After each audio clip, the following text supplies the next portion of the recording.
Hello, hello, hello. Ẹ̀yin èèyàn mi, a kú ojúmọ́ o, a kú ojúmọ́ mọ́, a kú ojúmọ́ tó mọ́ wa lónìí, a kú àsán, a kú alẹ́, a kú ìyálẹ̀ta. Pẹ̀lú ibikíbi tó ẹ bá wà lásìkò tá a fi ń sọ̀rọ̀ yìí, ẹ bá mi tẹ́tí léko kẹ́ ẹ gbọ́ ohùn lẹ́nu mi. Ààbò Ọlọ́run á dájú lórí wa lónìí o, àti títí láéláé o. Àánú Ọlọ́run á bá wa gbé o, ojúrere Ọlọ́run á máa wà pẹ̀lú wa nígbà gbogbo o. Lórúkọ Jésù Olúwa wa, amen. Bẹ́ẹ̀ ni o, àwọn túláàsì tí kábíyèsí gbé sáàfin, wọ́n wọ́n láwọn lọ. Kò sí nǹkan tó ń fi threaten wọn. Ṣùgbọ́n kábíyèsí continue láti máa disgrace wọn. Stage tán wà yìí, kábíyèsí ní kí Naomi kó fọkàn balẹ̀. Àsìkò tí ń tó tí gbogbo wọn máa fi jáde. Ṣùgbọ́n tí wọ́n bá jáde lẹ́rọ̀, élé ni. Tí wọ́n bá dé sọ pé àwọn fẹ́ jáde lédè, Ọlọ́run ló máa darí wọn. Á darí wọn síbi tó òun fẹ́. Because Ọlọ́run wa, wọ́n nìkan ló máa fọwọ́ ara ẹ̀ fa nǹkan tó máa ṣe ẹ́. Ọlọ́run á dẹ̀ bẹ́ẹ̀ ṣàmì sí. Torí tí Ọlọ́run bá ti bẹ̀rẹ̀ iṣẹ́, kò sí ẹni tó lè yẹrí ẹ̀ wò. Bẹ́ẹ̀ ni, torí ẹ̀ lọ́ ṣe ní ẹni ṣe ibi kó múra síbi. Ẹni ṣe ìkà kó múra sí ìkà. Ẹni bá dẹ̀ ń ṣe rere kó continue. Ṣé orí àti ìkà kò sí tí ò ní pé? Á pè. Nǹkan tó bá yàn láàyò, òun ló máa jẹ́ tiẹ̀. Jésù Olúwa wa, amen. Bẹ́ẹ̀ ni ẹ̀yin èèyàn mi. Wọ́n ní pé jẹ́ rere ló mọ̀ kó múra ká láti ṣe. Ó jẹ́ ibi múra láti ṣe. Ọlọ́run máa fún oníkálukú gẹ́gẹ́ bí ìbéèrè ẹ̀. Bẹ́ẹ̀ ló ṣe jẹ́ o Jesus. Ẹ̀yin èèyàn wa, lọ́ bá ní lánàá òde yìí pé ní ìrọ̀lẹ́ àná torí a tètè gbọ́. Bẹ́ẹ̀ mo ṣe ní kí n mú wá fún wa lónìí. Lọ́ bá ní nígbà tí wọ́n ti lé Tóbi jáde kúrò láàfin. Wọ́n ló pa ìgò, ó pàgò tí Naomi. Ó pàgò pé ilé ẹni òun máa gún ọ̀tá Naomi pa. Tó ranjú kọ́. Wọ́n ní kábíyèsí ò tiẹ̀ sí láràǹdì. Kò sí láràǹdì nígbà tí tóun àti tó bẹ̀rẹ̀ pẹ̀lú Queen Naomi. Ẹ lè bèèrè pé kí ni Queen Naomi ṣe fún? Kò sí. Kí ni Queen Naomi fẹ́ ṣe fún? Kí ni ìkà ojú lásán àbí ìbínú lásán pé ìwọ yìí ó wà láàfin, òun máa ṣe ṣége fún ẹ. Torí tí wọ́n ti mọ̀ pé tí Naomi bá ti wà láàfin, inú wọn kàn máa ro ni. Inú wọn máa ro ni. Gbogbo ààfin máa gbóná mọ́ gbogbo wọn lára. Gbogbo atmosphere ààfin yẹn, ó máa laná kàkàkàkà torí pé ìmọ́lẹ̀ wà láàfin tó dẹ̀ ń ba iṣẹ́ òkùnkùn jẹ́. Nǹkan tó ń ta wọ́n lára kò sí nǹkan míì. Wọ́n ní ṣe ló pàgò pé lòun fẹ́ fi fọ́ ọ̀tá Naomi lórí. Wọ́n níbi tí wọ́n ti ń sọ̀rọ̀ kò pẹ́ kò jìnnà, Ọlọ́run wá ṣe kábíyèsí dé.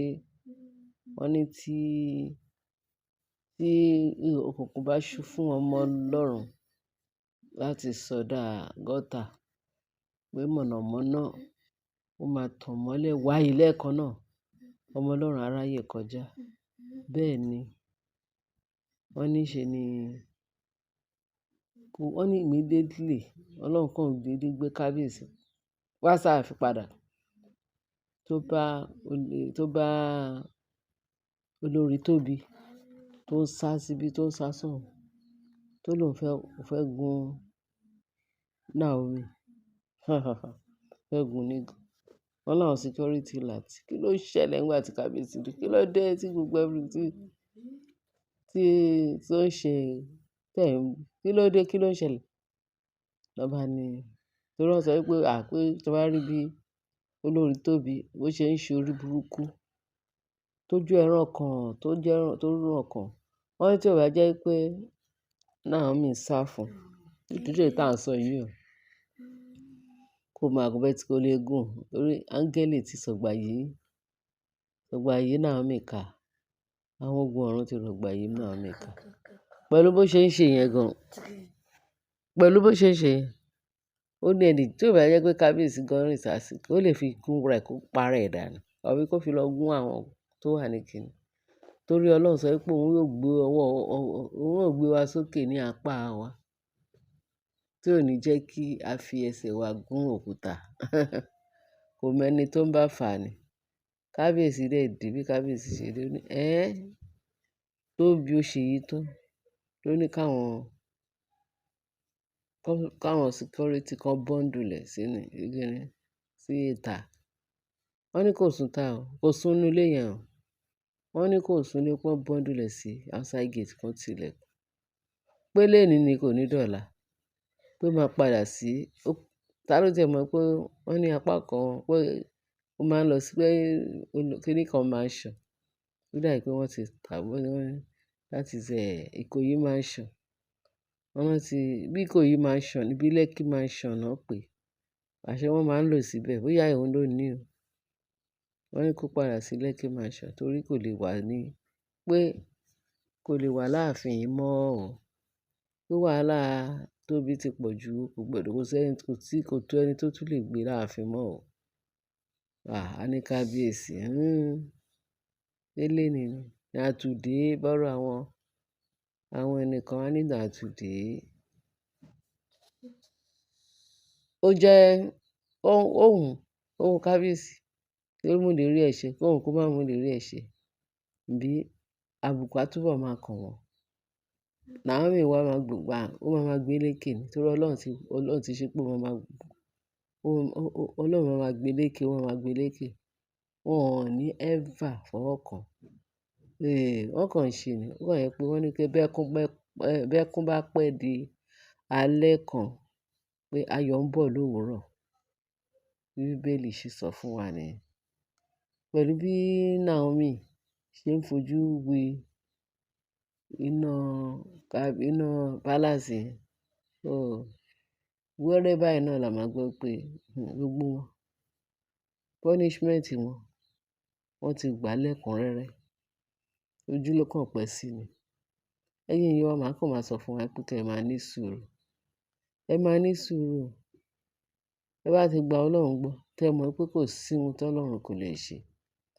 Ṣé rí gbogbo nǹkan tí àdúrà tá a máa ń gbà ẹ́ ṣé mọ̀ pé ṣe là ń save ẹ̀. Ó dàbí ìgbà tá à ń save ẹ̀ sínú kóló. Ìjọ́ tí Ọlọ́run bá máa break kólókóló wa tá à ń save owó sí. Ṣé mọ̀ bí ayé àtijọ́ àwọn ọmọdé a máa kó owó sínú kóló àbágbàlagbà wọ́n máa ń tọ́jú owó sínú kóló. Nígbà tó bá yá a ti ẹ̀ need owó yìí jẹ́ ká lọ fọ́ kóló yẹn mọ́lẹ̀ ká wo iye tó wà ńbẹ̀. Ìjọ́ yẹn àwa kéré yẹn. Irú ẹ náà ni ti àdúrà tá a máa ń gbà pé a kó èrè àdúrà wa níjọ́ kan. Naomi tí ẹ kó tiẹ̀ ní gbogbo ìgbà níṣẹ́jú torí ẹyinjú Olódùmarè ni. Ó ń bá Ọlọ́run dòwò pọ̀. Wọ́n dẹ̀ ní ẹni tó bá Ọlọ́run dòwò pọ̀ kì í pàdánù kì í pòfo.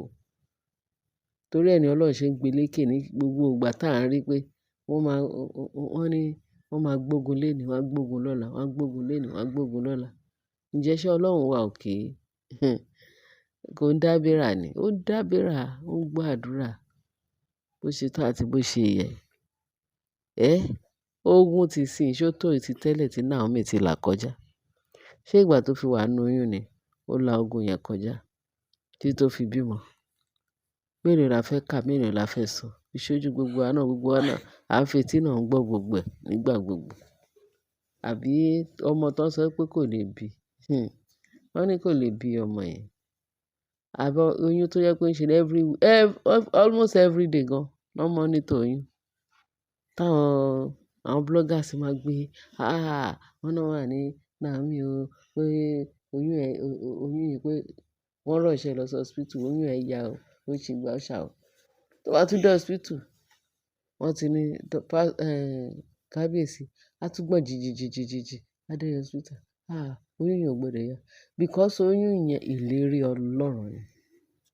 Torí kábíyèsí ti expect àtijọ́ tí wọ́n ti sọ àsọtẹ́lẹ̀ pé àwọn ìkan nínú àwọn olórí kábíyèsí máa bí ìbẹta. Ó ti pẹ́ tán ti sọ. Ó kàn jẹ́ pé ó máa ń yà mí lẹ́nu táwọn èèyàn máa ń sọ, táwọn kan máa sọ nínú péèjì mi. Wọ́n á ní, ṣé lóòótọ́ ni Naomi bí ìbẹta? Ìyá yìí yé parọ́ o. Màmá yìí yé parọ́ o. Sister wa irọ́ ni. Sister wa irọ́ ni. Pé kì í ṣe Naomi ò bí ìbẹta. Naomi kúkú bí ìbẹta. Ó ti pẹ́. Ó ti pẹ́ tí Naomi ti wà nínú oyún tó sọ pé ìbẹta ló fẹ́ bí.